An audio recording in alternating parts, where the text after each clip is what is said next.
Secretary Blinken, Tony, welcome to Jerusalem. Your first visit as Secretary of State. I have, since we had a long discussion. We're running late, so I want to be very brief and speak about 3 points. The first point is a vote of thanks to President Biden and you for firmly supporting Israel's right of self-defense. I have to say that Secretary Blinken, in a previous capacity, in 2014, when we had another round of engagement against Hamas aggression, supported us by having Iron Dome replenishments, $250 million, that you personally shepherded through the system very quickly, and we remember it, and we're very grateful to you. And you're giving meaning to this now, again, with replenishments of Iron Dome interceptors that save civilian lives on both sides. And we're grateful for that, too. We, too, will give meaning to our commitment to our self-defense. If Hamas breaks the calm and attacks Israel, our response will be very powerful. And we have discussed ways of how to work together to prevent Hamas rearmament with the weapons and means of aggression. The second point is, naturally, is Iran. We discussed many regional issues, but none is greater than Iran.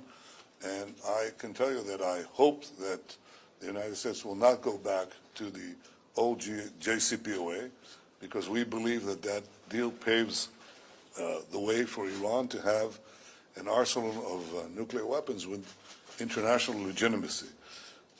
We also iterated that whatever happens, Israel will always reserve the right to defend itself against a regime committed to our destruction, committed to getting the weapons of mass destruction for that end. The third point is peace. We need to work together to expand normalization between Israel and Arab and the Muslim world, and deepen the peace treaties that we already have.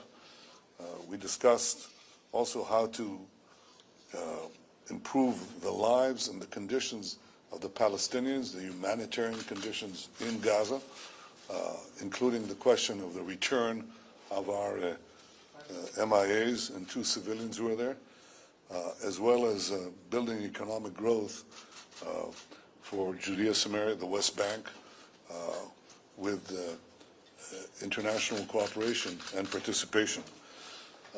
As for peace itself with the Palestinians, a formal peace, I think President Biden was absolutely correct when he said you're not going to get peace until Israel is recognized as an independent Jewish state, and that is the key. I couldn't agree more with President Biden, and I couldn't be happier than welcoming you here and your delegation in Jerusalem. We have a lot to work for. We have common goals of peace, security, and prosperity, and I look forward to working with you on those in this visit and more.